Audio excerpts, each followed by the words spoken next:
get to the final week of September, I feel like we have a really good idea of who these teams are. And we just know with like a third of the season for some of these schools in the books. We know who the haves and the have-nots are and who's a legit competitor or contender and so on and so forth. But this year, in 2025, it is just every single week, I feel like college football just gets kind of turned on its head. We don't know what to expect, what's coming around the corner. And to be honest with you, I absolutely love it. It is a total blast. This is College Football Tailgate, Week 4 recap and reaction show. I'm Dan Watkins. John McKechnie is here with me as always. John, I mean, another Saturday in the books and another glorious Saturday at that. Just absolutely, it's like chaos every single week, and I love it, man. It's the best. Like, this season is shaping up so well, and like you said, you know, we have a setup where, just looking at the national title odds right now, we have 5 teams that have odds of plus 850 or shorter. So there's just this big cluster between plus 850 and 6-1. Ohio State, Oregon, Penn State, Georgia, and Texas are your leaders in the clubhouse right now, and it's just like you can make the case for or against any of them. And I think, you know, teams like Miami, Alabama, even Oklahoma, I'm starting to kind of believe in them a little bit here to be not just a playoff team, but, you know, one that really makes some noise in the college football playoffs. So I love the fact that, you know, NIL and the transfer portal has kind of like flattened things out a little bit. So there's not just like this one juggernaut and everyone else is just kind of playing for second place. Like, there's so many teams and that creates such insane intrigue right now. It's incredible, and I do have a question for this for when we get to grill it or chill it in a little bit. But I just got to point out, though, too, that going into the season, Texas was the favorite at plus 450.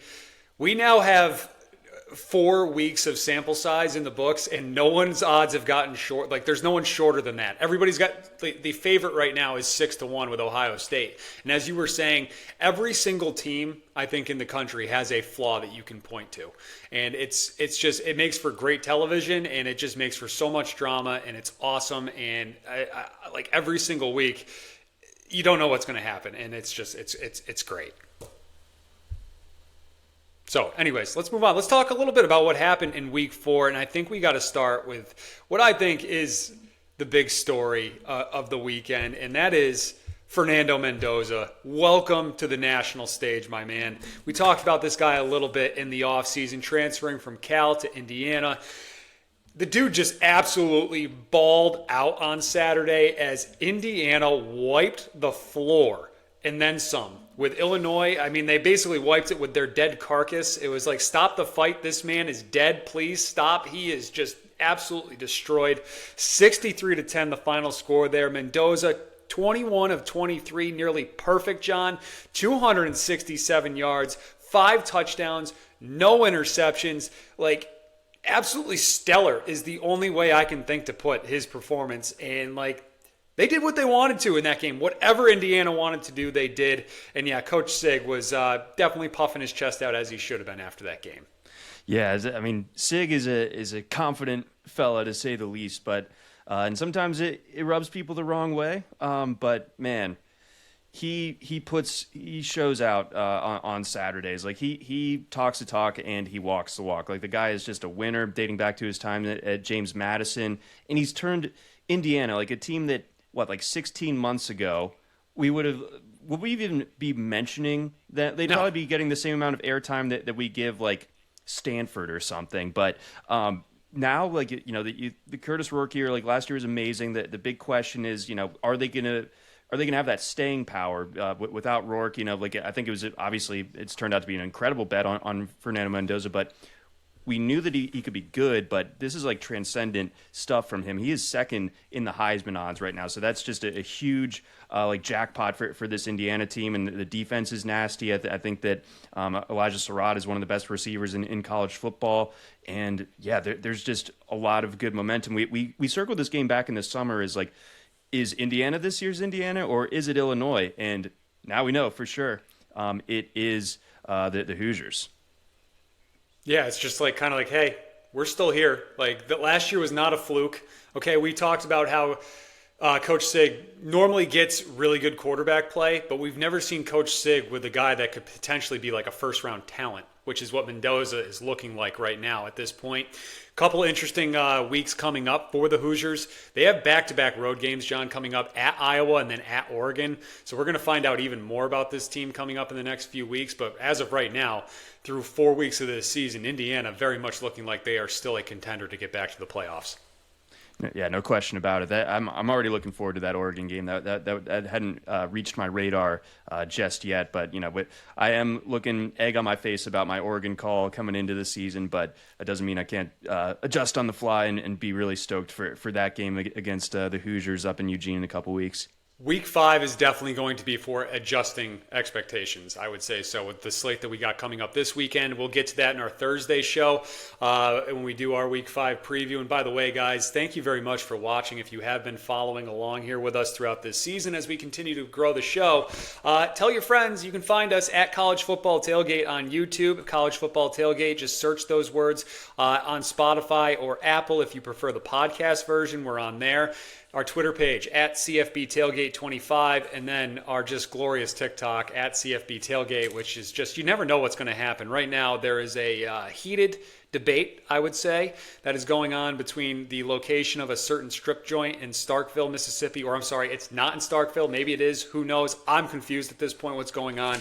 But just go through the comments on our latest video, the Mississippi State and the strip club with the biscuits and gravy that we talked about on our last show. But it's just such a great time. I don't really know what else to say at this point. We're a biscuits and gravy pod. Meat and potatoes, biscuits and gravy, wrestling, and jurisdictional debates in the great state of Mississippi. Apparently it's in West Point, but hey, on the freaking flyer it said it's in Starkville, guys. I don't know what you want us to do. Exactly. But what I do know, John, is those roads where they meet, where that road of college football, strippers, biscuits and gravy, wrestling, where they all collide there, that intersection, that is right where this podcast exists. So that is our turf. Those are our people. And once again, thank you very much for checking that out. So let's move on and let's continue here.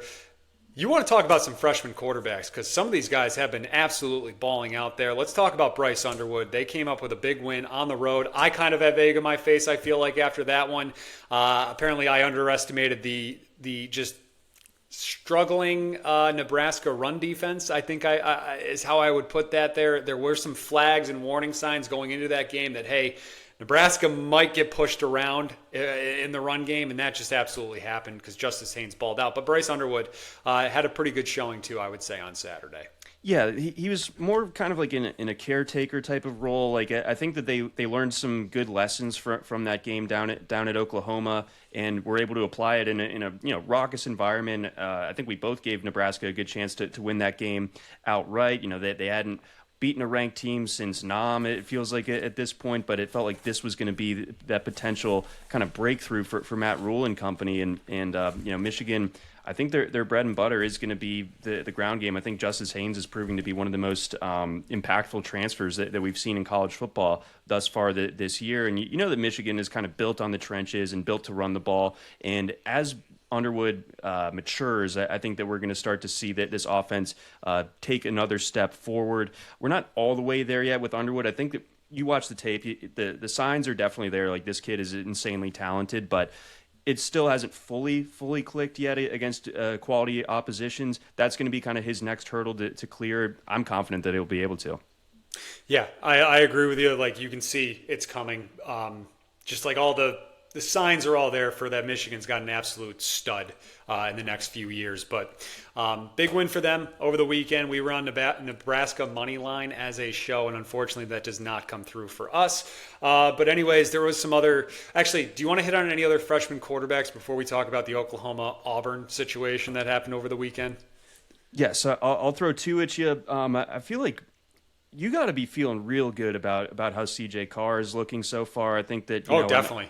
Like, in terms, I saw some stat, I wish I could remember it, but like as far as like passer rating among Notre Dame quarterbacks, like he, obviously a short sample, just 3 games so far, but he looks like he's going to be the real deal. I think that's such a a huge kind of game changer for this Notre Dame team that last year was obviously awesome. They made it to the national title game. They're really close to winning that game, but a little bit monochromatic on offense. Now I think that you get kind of a maximized look at this offense where the passing game is dangerous on top of having Jadarian Price and Jeremiah Love. Like that's just an amazing setup, and Carr is I think doing even more than what could have been expected at this point. And then I'm a Maryland native.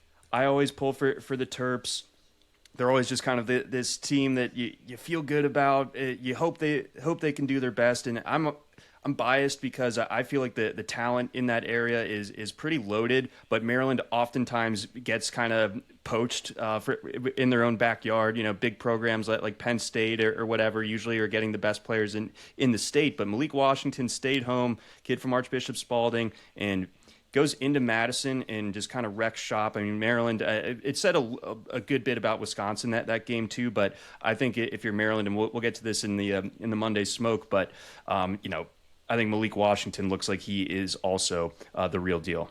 Yeah, no, he looked great, and shout out to Maryland. Shout out to you for putting that on our card this weekend. We should have gone money line with that one at the 10-point dogs. But yeah, rough. That game, as awesome as Washington was, I think just says more to me where Wisconsin is right now. Like it's bad there. It's bad. I never thought it would be this bad because I love Luke Fickell as a coach, but it's not looking good there for him. And to just circle back to CJ Carr quickly, yeah, I feel great about the Irish offense. Like that's about it. Like I feel like I'm rooting for like a Big 12 team right now. Like we talked about how Notre Dame might be able to flex some of their offensive muscle and do what they want to Purdue, and they did do that. They put up almost 600 yards in that game. The problem is they allowed 30 points to Purdue, of all teams. The Boilermakers with close to 300 yards. Like the Chris Ash experiment, it's got to end. Like, I don't really know what else to say. Yes, I understand the secondary lost guys like Xavier Watts and so forth. And that, I will give Purdue credit, that little fake field goal or whatever it is that they ran there to the quarterback, the Wildcat with then the pitch out to the quarterback. Nice play. Don't get me wrong. That was awesome. But the rest of that, like Purdue was able to get yards when they wanted to at points in that game. And that, in no world should that ever happen for Notre Dame. That defense and the whole coaching staff and whatever's going on there is just not working. And they... Like I'm a little nervous about this Arkansas game. Let me just put it that way, and we'll get to that on Thursday. Yeah, no, I think that the defense is shockingly bad. I think in a situation like this, like could you see Marcus Freeman maybe taking a more hands-on approach, given his history of being a defensive coordinator, to maybe kind of make some adjustments there? Because obviously, like Chris Ash is persona non grata in South Bend right now. It seems like. Yeah, I mean that would be the natural solution, right, to come up, and what's going on, and where you would go first would be Marcus Freeman gets a little more hands-on in that defense. I mean, we haven't seen too many signs whether or not he is or anything like that. So yeah, that would be step one. I mean, you talk about that when you think about NFL guys all the time and NFL coaching staffs, if one side of the ball is really bad, if you have a good head coach, yeah, he's going to start leaning in and putting his hands on more on that side of the ball. But I don't know. I mean, I don't know what happens, but at Notre Dame, I think we'll have a new defensive coordinator definitely next season, and they might even have a vacancy mid-season at some point if this doesn't improve. Yeah. So, but I think this Arkansas game with the way that, it's going to be in Fayetteville, and the way that Arkansas has some, really dangerous players on their offense. If, this is another game where Notre Dame's getting gashed, that could be, marching papers time for Ash. We'll see. Yeah, absolutely. And we'll get to that game on Thursday, by the way, when we do our Week 5 preview. So continuing to go back to Week 4, one of the big talking points, storylines going on around the country right now is officiating, as it seems to always be, in one shape, form, or another. But this Auburn-Oklahoma game is the one that's made headlines because the SEC has come out and said that the refs got this wrong. And I'm talking about this fake substitution play, you could call it, I guess, with Oklahoma. Isaiah Satanga heads towards the sideline, walking like he looks like he's walking off the field, and the sub's about to come in, except a sub never comes in. Satanga gets set down pretty close to the sideline there and then just runs with no one guarding him towards the end zone. John Mateer finds them as Oklahoma takes the lead in that game, or scores a touchdown anyway. Excuse me, it's like a 27-yard touchdown or something like that. Some rough officiating there in this one. I don't really have a strong take on this. Yes, I guess technically it is an illegal play now, but the people that are acting like the officials caused Auburn to lose this game, I think, are just wrong, because that's not why Auburn lost. Auburn lost because Jackson Arnold was in the dirt for most of this game. He was sacked 9 or 10 times, depending on what stats you're looking at. I did a quick Google search, John. Like, has a team ever won when their quarterback's been sacked at least 9 times and like no results came up? So I'm guessing it has not happened. And I would say even if it has happened, it's probably only happened like maybe once or twice in the history of football. But you don't win games when you're sacked that much. Oklahoma was going to win that game. I get Hugh Freeze is upset, and he's mad because he tried to call a timeout before that play happened. I guess the officials didn't hear them, but I don't want to really hear. I don't want to hear from Auburn fans. Like, your offensive line was put in a blender on Saturday. That's what happened in this Oklahoma pass rush. Just had their way with Auburn, and credit to the Tigers for staying as close as they did. Yeah, absolutely. I think, your reactionary move as a fan is just you circle the one play where you feel like you got shafted, and you ascribe like all of the game's meaning to that one. But it's like, nope, there were a lot of other instances that point to Oklahoma largely being in control there, and being like the deserving winner. Like, I would implore Auburn people that are really gung-ho on this to look at the post-game win expectancy and come back to us. Yeah, the one thing I will say, though, that I am a little irked about from this whole situation, it's 2025. How do we not have a clear camera angle of Satanka getting all the way to the sideline there where he got set? Like, if you Google this or search for it on Twitter, like, you cannot find a clear angle of him like getting all the way over there and getting set. It's how does this in 2025 do we not have that camera angle? Like, that is what I'm scratching my head about here. Like, I would we should be able to know where he was, and like all aspects of the football field should be able to be put on television, I feel like, in the year 2025. Yeah, that's a bit of hard to excuse or explain that one away for sure. Yeah, I guess just chalk it up to an old stadium. I think that's what we're at there. But if somebody does have the full view, please tweet it at us. We'd love to see it. CFB Tailgate 25 on Twitter. So, anyways, there's been a couple recurring topics on our show, I feel like, this year that just we just can't quite shake and get away from, and we're going to talk about both of them here in the next several minutes. But I guess we should start with Florida. And I don't really know what to say at this point. I am at a loss for words. The Gators dropped to 1-3 on the season. They lost to Miami 26-7. It was ugly once again for Billy Napier's offense, as they have somehow managed to score less points in each of the past 3 games. They have gone from 16 to 10 to 7 against Miami. Miami's defense looking really good. Ruben Bain, just so much fun to watch, an absolute menace. But Florida, John, 11 drives, 140 yards of total offense, and 80 of those yards came on their one touchdown drive. So I do have Florida's drive chart here. I'm going to read it for the people. You ready? Hit it. Punt, punt, punt, punt, punt, punt, touchdown, turnover on downs, punt, turnover on downs, turnover on downs. Rough showing for Billy Napier's squad down there in southern Florida. Yeah, and tacking on there, you know how oftentimes we'll talk about, but who wins on third down. You can usually paint a pretty decent picture of what the end result was. Miami, 8 for 16 on third down. Very good. Mm-hmm. Florida, 0 for 13. Ooh. Yikes.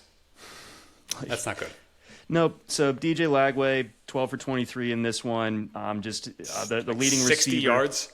Yeah, something leading like that. receiver with a healthy 22 yards from Brown there, Vernell Brown. So, just it's week 2 against USF was like, maybe this ends up being a wake up call, and they stayed in the fight against LSU despite having like everything go wrong for them. This was sort of we kind of drew this up as the inflection point of Florida's season. Like, can they get this back on track? or is this season really going to slip away from them in a way that, like, I think a lot of people anticipated last season, and I think ultimately, like, we just see a setup where maybe we were a little bit too hasty to crown DJ Lagway for how he played at the end of last season. And I think also it's probably fair to say that maybe their offensive coordinator is not putting him in the best position to succeed. But I think that as far as if you're circling disappointments thus far in the early part of the season, I think Lagway and Florida kind of chief among them. Yeah, and it's not even like Miami just like took it to them offensively and like they were never close. Like Florida actually hung around in this game pretty late. Like if you had Miami -7.5, like we did, you were sweating into the fourth quarter until the Canes were able to pull away and just make this look a little more lopsided than it was. Like Miami's offense, I mean, this Florida defense, John, I do feel like is a really strong unit, and Napier was right going into the season that the defensive line was probably their best unit on this team. But, man, they just can't get anything going offensively right now, and it just looks so rough. They had less than 3 yards per carry and yards per pass in this game.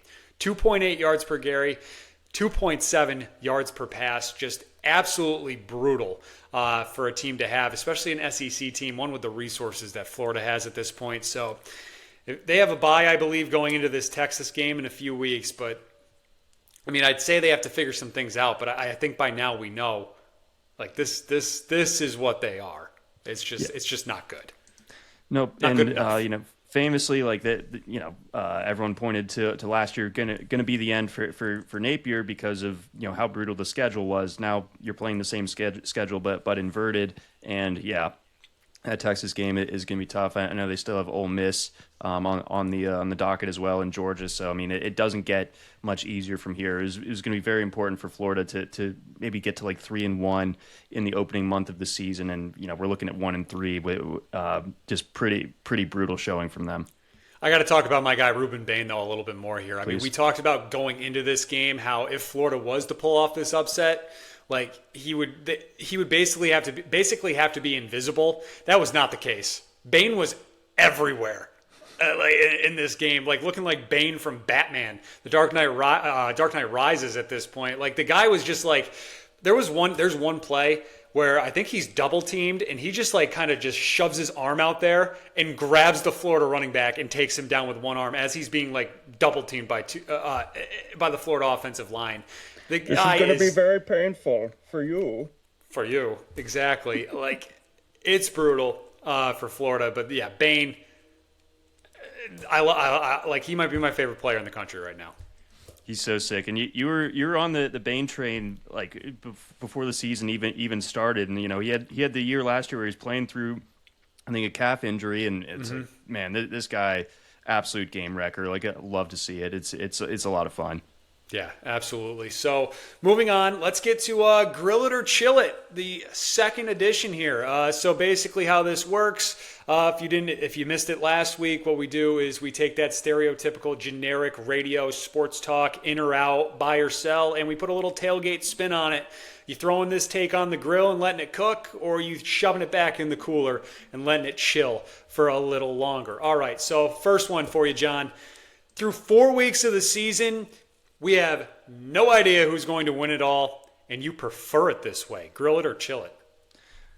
I'm grilling it. I love it. I think it's so fun the way that this playoff picture is setting up, and they're kind of mentioned it at the top. Like there really isn't like that juggernaut that everyone is aiming for. I think that we have several teams that you can make a legitimate case for to win the national championship. And one team that I didn't even mention that I definitely have my eye on, and they've got a big game coming up against Miami here soon. But Florida State looks awesome. I know they haven't it's been easy going for them since the Alabama game, but to just be as dominant as they've been, I think that my eyes are definitely open as far as they're concerned. I don't think that Texas Tech really registers for me as a national title contender, but they're extremely impressive as well in their own right. That like Texas, the concept of Texas Tech having a defense is crazy to me, and that's the reality that we're living in. So I think ultimately teams like Ohio State, Oregon, Penn State, Georgia, and Texas to maybe a slightly lesser extent, like they all.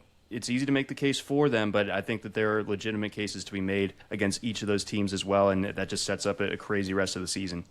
Yeah, I love this too. I'm throwing this on the grill. I'm grilling it. It's great. I mean, you have friends that like, or maybe if you have someone in your life that's, not like super invested in college football, but they like to ask, on the weekend when a game's on in the background and they ask you, oh, okay, so who's probably going to win it all this year?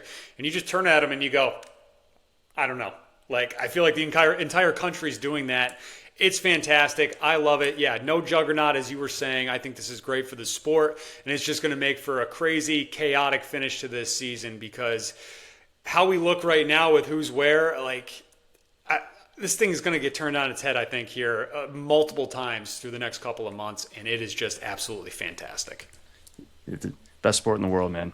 It sure is. All right, so speaking of some teams and things that have just been absolutely flipped on its head, Clemson Tigers, John, they lost again this past weekend. They lost to Syracuse as a 17.5-point favorite at home.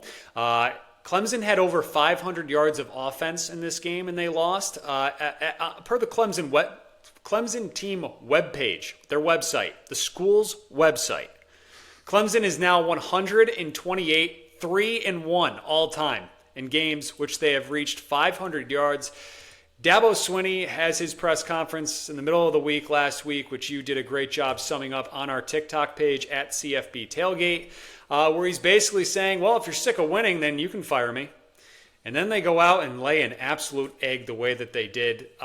John, so grill it or chill it, changes are coming to the Clemson coaching staff at some point. This may be shocking, and yeah, I spent like an entire TikTok kind of bagging on Dabo Swinney, and they come out and they lose to Syracuse at home. And I thought that when there was that lengthy delay, you kind of worried about Syracuse maybe losing some of that juice and Clemson being able to mount a comeback and kind of escape by the skin of their teeth. But I'm going to say chill it. As crazy as that may sound with how bad things are at Clemson right now, I do think that he needs to get with the program a little bit in the sense of like, hey, like the transfer portal ads that they did make are impact guys. I think you keep following along with that idea of not, or just being able to look self-scout and know what you don't have and be able to look at the portal, look at the brand that you have at Clemson and be like, okay, here's where we can improve. We can bag up and get, some guys here to kind of round out this roster. I will say, I don't know what the succession plan looks like at quarterback once Klubnik is done. So, like for next year, like is there that next kind of golden boy at Clemson, that type of thing. So I think that I definitely understand the case for ripping off the Band-Aid and moving forward. And I am nervous about Clemson getting that next hire right because they're set up in such a unique way relative to the other like kind of new blue bloods with how they operate. So it's going to have to be a total kind of change in how that goes. But they bring in Garrett Riley a couple years ago. Like I think that ultimately there's got to be some sort of moving of the deck chairs. I don't think that Riley's done a terrible job. Obviously they racked up 500 yards, but I think you can at once be worried that Clemson's reign as one of the best teams in the country might be over in the Dabo Swinney era, but I think that he's still the guy for the job at least right now. Yeah, I'm going to chill it too, just because one, I don't see a world where they fire Dabo unless they end up going like 2-10, 3-9 this year. Then maybe you can have that conversation, but who are you going to get if you're Clemson to come in there that's better than Dabo Swinney? As stubborn as he may be, something has to change around him, though, where it's, as you were saying, it's like get with the program. Like you have to adapt in modern times. You're talking about 8 to 10 years ago. Well, it's not 8 to 10 years ago anymore. This sport has changed. It is not that the same as it was when you were winning national titles. What's puzzling to me and confusing to me is this is a team that won the ACC a year ago and kind of turned it on in the second half of last season. They brought back, 85, 86% of that production from a year ago, and they just look as bad as they've looked. Once again, they're trailing by 2 scores before you can even blink in this game. And shout out to Fran Brown and Syracuse, by the way. They came ready to play. They were ready to go. Steve Angeli just balled out. Unfortunately, that's the last we're going to see of him probably in college. I don't think he has any more eligibility left, but tearing his Achilles, which is just terrible. But the dude just had a great game. Fran Brown, great game plan. But it's just like, It's really confusing, and I'm still like, if we get to the point in the season though where it's like all of a sudden Clemson is like, 8-3, and they could potentially play their way into a spot. I know they have South Carolina at the end, so I guess this isn't the perfect analogy, but like, if all of a sudden by the first week in November, Clemson's looking really good. Let's say they pop. Now it's like, okay, Clemson just popped Florida State, right? Like, would you be totally shocked if that happens? Are we at that point where it's like, oh, if this team actually starts looking like what we were expecting them to over the summer, like that's shocking to us at this point? Or are you just like, where are you at with them as we go forward this season? Well, I was making the point when just kind of like extrapolating on the Swinney press conference and how things look for them here in the short term. I didn't think that there was going to be anything that could change their perception between the end of last week's game and that November 8th game against Florida State. I was wrong because they lost to Syracuse at home. I thought that they were going to be able to rattle off 5 consecutive wins and kind of like have it set up to where it's like, okay, this is the spot where Clemson can really kind of prove that they're, kind of back in business here, and we've moved past what was a rocky start to the season for them. But no, I think that going into that Florida State game, like I wouldn't be surprised if Florida State just sort of, especially after like last year, it's like, yeah, I think Florida State's going to want to kind of make a statement up in South Carolina in November, and I'm just like, I'm kind of like weaving around, but I'm kind of a big believer in this Florida State team right now, and I think that Clemson is sort of just they're just hanging on for dear life at this point. I mean, you lose to Syracuse at home after losing that emotional game to Georgia Tech, and it's like, man, like I don't know what exactly gets better from here. So one other final note on that game.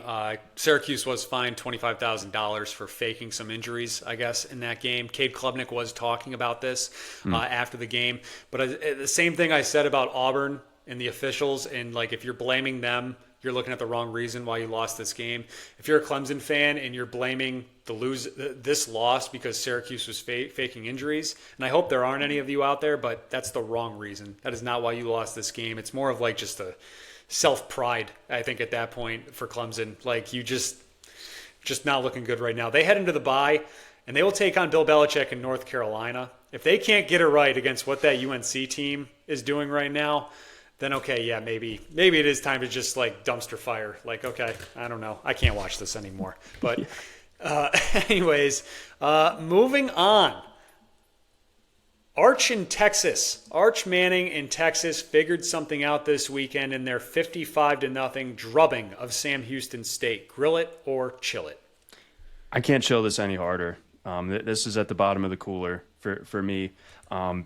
Just kind of embarrassing almost how excited Texas is about this win. You whopped Sam Houston State, who ranks 134th in the country as an overall team according to Bill Connolly's SP+. Like, that is basically a borderline FCS team that you did that to, and now you're trying to tell us that like this is the moment that changes everything. That we're so back now, and Arch Manning, and I mean Texas is social. I mean I can't imagine what the ratio looked like on the picture that they posted, all bloating or gloating around that Arch Manning standing over a guy in the end zone.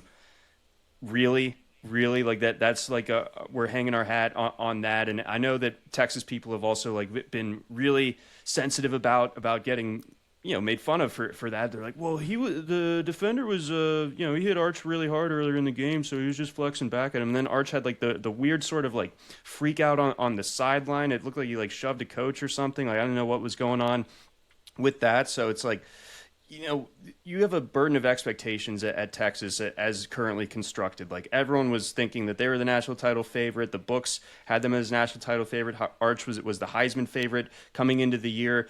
You look pretty abysmal against Ohio State, and 3 games against like San Jose State and UTEP.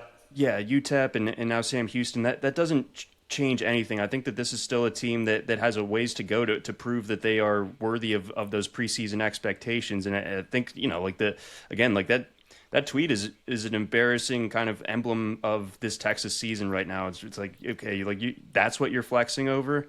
That's embarrassing to me.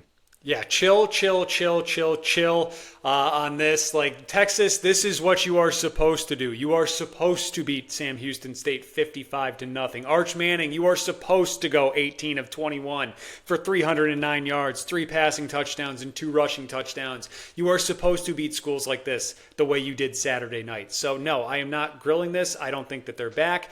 Now, if they go into the swamp in a couple weeks and put up 45 to 50 points, then maybe I'll say, okay, we're on to something here. But as of right now, I can't do this. And you are so right to point out the Texas social media. What the hell are you guys doing? That is so bad. Like, Arch got his swagger back. Okay, he beat a guy that's going to be selling used Toyotas in a couple of months. And, like, he's standing over him, flexing and all that kind of stuff. Yeah. That swagger tweet was the one that I was just like, okay, now I'm actively rooting against you. Like, I want to see how bad this can get at this point. Like, normally I don't like. There's a lot of people that Texas like really makes them like get all upset and uncomfortable. I've never been that guy. I've always respected the Texas program, but like stuff like that is going to make me say, "Oh nope, screw you, I'm out." Like I hope, like I'm almost at the point where I'm rooting for Oklahoma in a couple of weeks. Yeah, so to me, like right now, and Texas can of course like change this, but with the way that they are so well set up in the NIL era and everything like that, and they have Arch Manning, this guy who's been bandied about for years at this point. But the way that they've played so far, they kind of remind me like remember like growing up playing youth sports like on your team, and there was a kid who wasn't really all that good, but he had like the nicest equipment always. Mm-hmm. That's sort of what Texas reminds me of. Like they got all the money, they got all the flash, they got all the sizzle, but the steak is lacking. Or to put it in Texas terms, they're a lot of all hat, no cattle. There you go. That's a good one. Those horns are not very long. Let's put it that way, I guess. But we'll stay in the state of Texas, John, for this next one because we have yet to talk about them, and we probably should have talked about them a little bit at the beginning because they put on one of the more impressive performances of the weekend. Texas Tech, the Red Raiders, Joey McGuire's squad. John, grill it or chill it, the Big 12 is now Texas Tech's to lose. I'm grilling that. I'm putting it on the side of the grill with the hottest flame. I think the Texas Tech going up to Utah and doing what they did, especially with Baron Morton getting hurt during the course of that game, nuts. And I think when we were breaking down the game last week and we realized that the strength of schedule was not super indicative or informative for either side of that one. Like neither team had really played anybody yet, but when you kind of like ran some of the success rate metrics and stuff like that, like Texas Tech had just been locked down on both fronts, like both against the run and against the pass. They had Devin Dampier just in misery throughout the afternoon on Saturday. I couldn't believe it. I felt bad for my boy. But this Texas Tech defense, a lot of people were wondering like, okay, you have a ton of transfers coming in, but is it going to all gel? And it certainly has. It looks like it has, and I don't think that anyone else in the Big 10 or Big 12 really scares me when it comes to Texas Tech. So they've got some big games remaining, of course, and the book's not shut, but they are getting that win in Salt Lake City against what in my mind is probably the second best team in the Big 12. That absolutely puts them in the driver's seat here. Yeah, I'm not going to throw this on the hottest flame like you are. I definitely am going to put this on like a low and slow, like I'm smoking this instead of full on grilling it. Just because, one, I can't quit Kenny Dillingham. Like, I still love Arizona State. And Iowa State is kind of just hanging around there on the side, too. And we'll see what Matt Campbell's squad looks like in a couple weeks. But the Texas Tech schedule sets up very nicely for them. And yes, that performance on Saturday was incredible. They went into Salt Lake City and they won with a Utah-style performance. Like, that's what you expect out of those classic Utah teams from the past, 10 years. Texas Tech just did that. I mean, they had nearly 500 yards of total offense, and then they held Utah to just 263 total yards on offense, which is insane. I read you the Florida drive chart a few minutes ago. I got to do the same with Utah here. For the first 3 quarters, this is Utah's first 11 drives of this game. Punt, turnover on downs, fumble, return for a touchdown, fumble, punt, interception, field goal, punt. That was through 3 quarters what they allowed this Utah offense to get, which was next to nothing. I was thoroughly impressed by Texas Tech over this weekend. They talked about all these guys on defense in the transfer portal and what they brought in, and this defensive line looks awesome. And yeah, now it's starting to kind of have a little bit of that 2023 Florida State vibe where we see those transfers all gelling and looking like, oh, okay, they might actually like run through this thing in the Big 12 here. But a big showdown coming up in Tempe in a few weeks with Texas Tech. I might have to turn that up to a full flame in a couple weeks there. But yeah, Texas Tech looks awesome at this point. Guns up. Absolutely. All right. Last one, John. Let's go to the SEC here. Grill it or chill it. The public is sleeping on Ole Miss. I'm grilling that. I think that they aren't getting talked about enough. I think that the offense has not missed a beat despite losing Jackson Dart and losing Austin Simmons.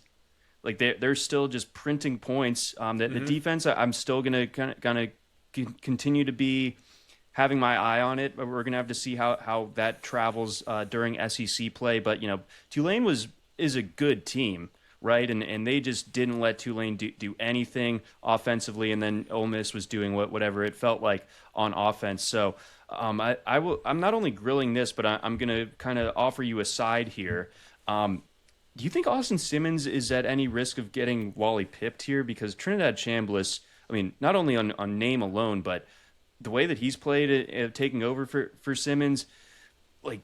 It's going so good for this Ole Miss offense right now. Like, do you mess with that when Simmons is ready to go? I mean, I feel like we have like a sort of potential like powder keg among like the Ole Miss faithful, where it's like I feel like we're going to see the fandom get divided into two camps: that stick with Chambliss or go back to Austin Simmons. Yeah, so Lane Kiffin actually did just talk about this, I guess, within the last hour. We're recording this Monday afternoon. Lane, quote, at 100%, he's our starting quarterback, talking about Austin Simmons there. So is he going to keep him at 99% for a little bit? That's my first question. Okay, so is he ever going to be at 100% going forward here? So let's say, I mean, I don't think they haven't made a decision or an announcement yet for Saturday against LSU, right? So let's say they start Simmons, and the first quarter, they don't put any points on the board. Are you gonna start working in Chambliss at that point? Like, it wouldn't surprise me. This LSU team putting up buckets on the field and on the sideline too. Then now they got the basketball thing going on. Even Lane's getting involved, like helping guys with alley-oops. So, love the vibes in Oxford right now. Big one this Saturday. If anybody is sleeping on Ole Miss at this point, a win on Saturday, I think everybody's gonna be wide awake, going, "Oh, okay." Here come the Rebs. So I'll grill this right now. I think all the departures from Ole Miss a year ago, I think definitely had people maybe knocking them down a little bit in the SEC. But as we've seen with Uncle Lane, the dude knows how to work the portal, bring guys in, and they're going to put up points. So we'll see. I'm really excited for that LSU matchup. I can't wait to break that one down with you in a couple of days, because it's just – last year when Ole Miss went into that game, they were undefeated, but they also had played like 7 or 8 games in a row without a bye at that point. And LSU was coming off the bye, just a nightmare scheduling spot. Not going to be the case this time around with this game in Oxford. So that's a huge, huge matchup on Saturday, one of many that we will get to. But yeah, I do think the public might be a little sleepy on Ole Miss at this point. Stray comment, just having gone to the Grove and having gone to Death Valley, two like the scariest fan bases that I can think of in terms of just like being extremely aggro. There's going to be so many fights at the Grove this weekend in downtown Oxford as well, and potentially at the stadium between the fans. Like that is an absolute powder keg of like, you have two really good LSU and Ole Miss teams, and the fans are just going to be, I'd be scared. Yeah, very much so. All right, so speaking of some people that might be scared, John, who is coping on this Monday afternoon? Monday cope, Monday smoke. What do you got for us? All right, I got a couple for us here. I'm going to lead us off with a couple of embattled coaches in terms of their programs. The cope for Wisconsin. It's hard to find it, right? I mean, you are kind of at the nadir of your program in the modern time. Like, I feel like things haven't been this bad at Wisconsin since like before Barry Alvarez or something. Like, it's just not gone well for Luke Fickell. I think I was willing to largely write off what happened to him when he was the interim coach at Ohio State. I sort of draw it up to, if you're a Parks and Rec guy, like Ben's Icetown fiasco when he was like the 13-year-old mayor of a town or whatever. It's like, okay, that it happened, but it's in the past. He's better for it now. I thought you're taking Cincinnati to the playoff. It's like, okay, like he's going to have this cooking and everything, but everyone comes back to the point that he tried to make Wisconsin something that it's not.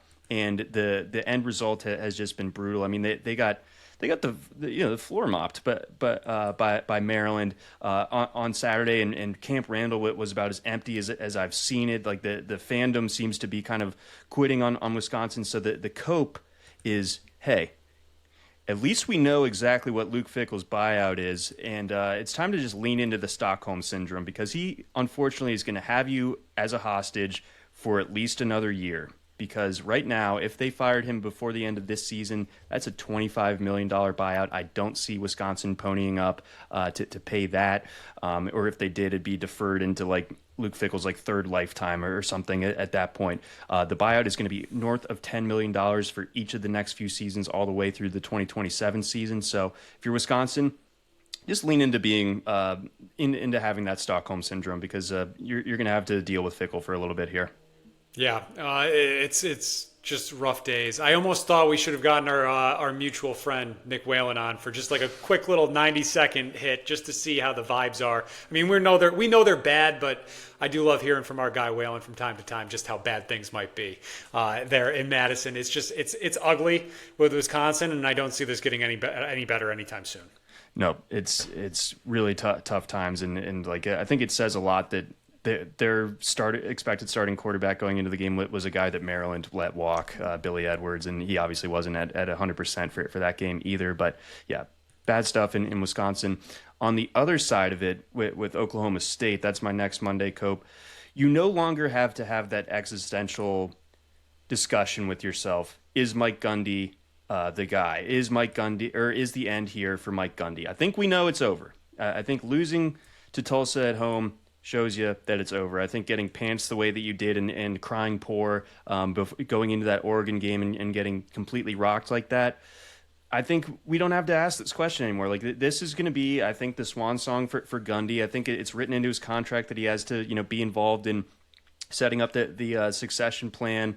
I wonder if like Zach Robinson could be like the top of their board as their next head coach. I mean, getting this next hire is going to be crucial for them, because, sort of like Dabo Swinney, like, this is a program lifer. This is a guy that I think is the second longest tenured coach outside of Kirk Ferentz. And the buyout is doable. It's $15 million. It's a flat buyout all the way through 2027. So if he gets fired at any of these next couple of years, it'll be $15 million. I think OK State can stomach that, because what they can't stomach is another season like this one. Like, I had some discussions with people like, well, why wasn't, Norvell, talking about getting fired last year during their terrible seasons? Like, yes, that is true. And I think that people were talking about firing him, but at least he had like a 13-0 season that he was coming off of. This is 2 straight disaster seasons for Gundy. You can't do that's just, it becomes unacceptable at a certain point. So I think for Oklahoma State, you just know at this point that this is the end of the Gundy era. Yeah, I agree with you. It's brutal. I mean, that question, is Mike Gundy the guy? No, he was the guy. Not anymore. It's bad. It is really bad. That was like borderline jaw-dropping Friday night. And like, that was almost the most surprising thing I saw Friday night. And that includes like Iowa hitting an over and like absolutely scorching an over, and Iowa playing offense against Rutgers on Friday night. But yeah, that was bad, that loss to Tulsa there. I don't really know. I picked Oklahoma State as a dark horse. I mean, I thought I trusted Mike Gundy. I have trust issues, as you can tell. We're gonna have to burn that clip. We can't let the people know about that, but that's okay. Yeah, I had some bad ones too. And then my last cope is Nebraska. You hung in there against Michigan, still kind of sitting in that annoying slump where you haven't beaten a ranked team in forever. But I thought they gave Michigan a good fight, and I think that Raiola, he threw for 300 yards and 3 touchdowns against Michigan. Like, that's no small feat. And I think that, at this point, like, when I'm looking ahead to next year, like, I feel like I'm going to be wanting to bet on Raiola to win the Heisman. So, obviously this losing that game was going to be a tough one to swallow for Nebraska, but I think you can feel good about the direction that the program is going in overall by putting up as good of a fight as you did against Michigan, and Raiola looking as good as he did. Yeah, absolutely. I mean, Nebraska's biggest issue, I think, right now is on the lines of scrimmage. Like, they need to catch up in that category. They might have some of the skill guys, and they have the QB there for the future on Raiola. But, yeah, they definitely need to bulk up those lines, which I feel like in that part of the country should just be a given. Like, that should just happen there for Nebraska. And they have the deep pockets there at that school that they can get some big boys on campus to not get pushed around so much as the way they did against Michigan over the weekend. Yeah, get that fixed, and all of a sudden, you have a pretty potentially serious contender in 2026. I don't know what the rest of their schedule looks like off the top of my head, but I think that they're going to be tough the rest of the way. I think like 8 wins is still very much in the offing for these Huskers. But moving on to the Monday smoke, gotta give Indiana their flowers. Everyone wondering who's this year's Indiana. Well, it's Indiana again, folks. I mean, Mendoza, incredible, just a complete demolition of Illinois. So, Indiana fans, I think that they spent a lot of the offseason kind of defending last year and saying, no, it wasn't a fluke. And anyone that doubted that, they look wrong. At this point, Indiana very much looking like they're for real. Maryland would be my next Monday smoke. I think that, as a Maryland scholar, the way that a Maryland season tends to be shaped is they crush the non-con, usually because they don't schedule very hard, but they come out of it looking good, and then they run into the Big Ten portion of the schedule, and they get humbled brutally. But this does not seem to be that case this year. I think that Maryland is going to be a bowl-eligible team this year. I think that just having a guy like Malik Washington is a difference maker, and they have a front seven that absolutely gets after you. And I almost was a little bit not trying to soap or clutch pearls or whatever, but it's like they were doing some crazy hits on Wisconsin on Saturday. Like they were kind of letting them have it. Maybe some stuff that was questionable, the echo of the whistle type stuff. But like they play with a certain edge that I think is going to make them a tough team to go against every week the rest of the way. So I think Maryland, they're puffing their chest out right now. And then lastly, Texas Tech. I mean, you just go into Utah and you wreck shop the way that you did. You look at the greater landscape of this Big 12. You feel like you're in a spot now where it's wheels up from here for this Red Raiders team. Yeah, I like that. I mean, everything we've talked about with Texas Tech, like it looks awesome. The schedule sets up very nicely for them if they can get through Arizona State on the road in a couple of weeks. Yeah, you got to be feeling good. And Morton, I do think he's going to be cleared. It looks like that he will be back. So you don't have to worry about that there too. And I know they like that backup quarterback a lot as well there down there in Lubbock. If I could throw one more on the smoke, Oklahoma. I mean, Oklahoma's got to be feeling really good right now. And they should be feeling like they can pop Texas and knock them off, which might not even be that big of an upset by the time we get there in a few weeks, the Red River Shootout. But shout out to the Sooners. Yeah, they have one of the best, if not the best, resume so far, having beaten Michigan and Auburn. That's two really quality opponents that they were able to take down. So I want to see how the show looks on the road because both those games were at home. But I think that there's a lot of reason to if you were optimistic about Oklahoma coming into the year, you've pretty much been proven right on every front. The defense looks awesome. It feels like the full reflection of Brent Venables finally there on the defensive side of the ball, and Mateer is such a difference maker.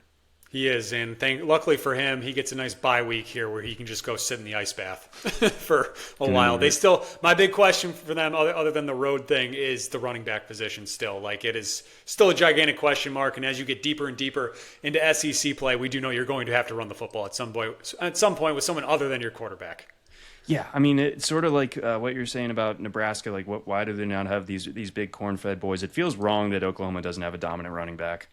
Fair, yeah. I mean, you just think of the guys from Adrian Peterson to DeMarco Murray to Joe Mixon all the way down the line, and how does Oklahoma not have someone new coming off the assembly line basically there here in 2025? All right, so we're moving along at a pretty good pace. We do want to do a couple more things here before we sign off for this show. We had such a great time last week, John, doing the SEC Power Rankings.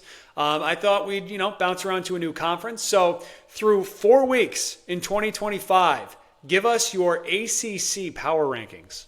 my ACC power rankings starting up at the top, give me Miami. They look like one of the best teams in the country, not just the conference overall.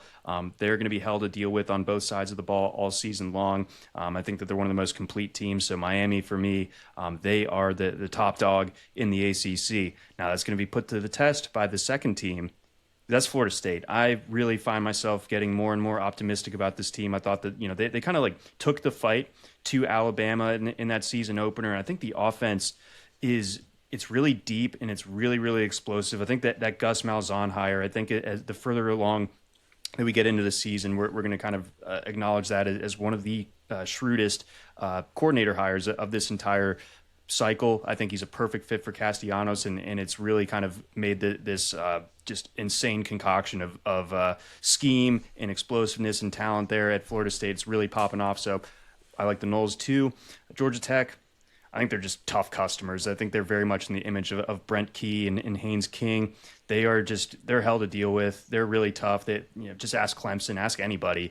They're I think very, very legit. It wouldn't totally stun me if they do find a way to make it to the ACC championship game, even though I have them third. Next would be Louisville. Got to keep an eye on this Isaac Brown injury because that could be something. He was one of the best running backs in the country last year as a freshman. Next, I got to give UVA their flowers. The Chandler Morris era is off to a great start. Trell Harris also performing extremely well. So this Virginia team, they're really explosive on offense. I'm not saying that Florida State's on upset watch, but that could be an uncomfortable game for them on Friday. Give me Duke next up. Love Darian Mensah. That was a big win for them over NC State over the weekend. Next up, I got Pitt. Then I got Syracuse. As awesome as last Saturday was, losing Angeli, it just kind of it puts some things into question for the Qs the rest of the way. But you'll be able to hang your hat on that win for a long time. SMU would be next for me, and then at 10, Clemson, all the way down there at 10, little Clemson. All right, very good. We have the same top four. I mean, I don't really need to go through the reasons again. Miami might be the best team in the country right now. They're at number 1. Florida State's looked awesome so far. Can't wait for that matchup in a few weeks. I got them at 2. Georgia Tech, yeah, I feel like I got to recalibrate like every expectation based off of what's happened against the Clemson team, but still, Georgia Tech looking really good. That win against who was at Colorado was impressive too, the way Haynes King did that, and just can't doubt him. I feel like if he's got the ball in his hands with a chance to tie or take the lead. So give me Georgia Tech at 3, Louisville at 4. I'm putting Syracuse at 5. I understand they're going to drop off. Like this is probably where they peak, but give them their flowers for this week. The Qs had a hell of a game plan, and that was awesome to see. Shout out Fran Brown once again. I'll go Duke at 6. They look like they've figured things back out after that Illinois game. Might have to readjust some takes from that game after what happened with Illinois, but hey, we'll leave that there. NC State I'll put at 7. Just because they can score in every game extremely bonkers that they could definitely pick some people off here in this conference, I feel like. I'll put Virginia right behind them because, well, head-to-head. I mean, NC State beat them, so. True. And then I'll go Pitt at 9, and then finally Clemson at 10. Like this is ugly, and this feels like we're at the low point of the Dabo Swinney era right now. Yeah, we absolutely are. And yeah, I mean, you got the UNC game coming up again. They have like this winnable stretch. If they drop another game before Florida State, which I think is in the realm of possibility, I don't know who it would be exactly. But man, that at that point, then I think they might actually start looking around and seeing which coordinator's doing well. That might be a good culture fit for them. Yeah, absolutely. I agree with you. All right, so to wrap things up, a quick little betting recap from Week 4, John. 7-8. Unfortunately, dropped a little over a unit there. If you were following and joined us for our TikTok live, we added one more play with Memphis plus 7.5. The Tigers won outright, beating Arkansas. That was just an interesting scheduling spot, I felt like, there for Arkansas. But 7-8 this week, starting to swing back in the right direction. Yes, still a losing week, but hopefully we're starting to gain a little momentum here and can get over 500 within the next couple of weeks. Yeah, now we're in the conference play. I think we're about to hit our get right spot. I mean, I know what was it, week 3 was a little bit tough. 3 was on rough. us, but yeah, we got off the deck here in week 4, and if we pounded our chest a little bit harder on Memphis and Maryland, maybe we could have had a positive week with the money lines. Yeah, definitely. And same thing with Oklahoma, too. I feel like we were both all over that and just didn't put it on our card. Yeah.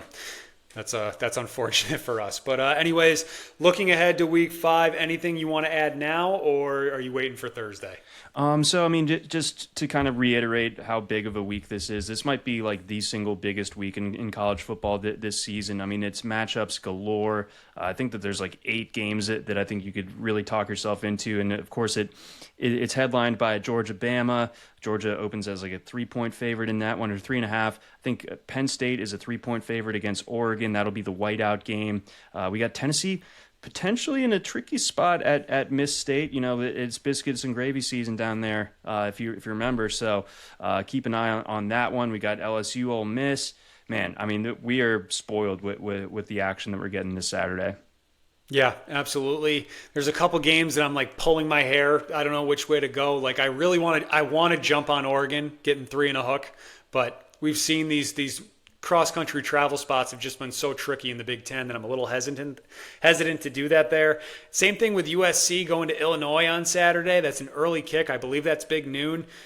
The Illini laying almost a touchdown against USC, I feel like is wrong, but who knows? I mean, we'll look more into that. I'm not adding either one of those right now, but a lot of spots that I have my eye on that just some kind of wonky numbers out there. Yeah, it's going to be a brain breaker, because we definitely are going to want to try to get at least a couple of the big games on our card this week, and yeah, it's hard to like strongly find like a great lean. Like I want to jump on Oregon too, but that time zone thing plus the crazy environment, like the whiteout game is really something to behold at Penn State every year. So that's just going to be a crazy environment for Dante Moore to go in there and get a win. For sure. Saturday is a multiple screen, multiple TV Saturday for sure. We will break it all down, preview it all as much as we can anyway on our Thursday show. So thank you very much for listening and watching. If you haven't already, like the video, hit that follow or subscribe button. It just helps us as we try to build this show. It doesn't cost you a single thing. It is free. But yeah, just hit that follow, that like button. Tell a friend that's looking for college football content. Even if they're not, grab their phone and hit that subscribe button for them. But anyways, thanks so much for watching, guys. We'll be back on Thursday with a week 5.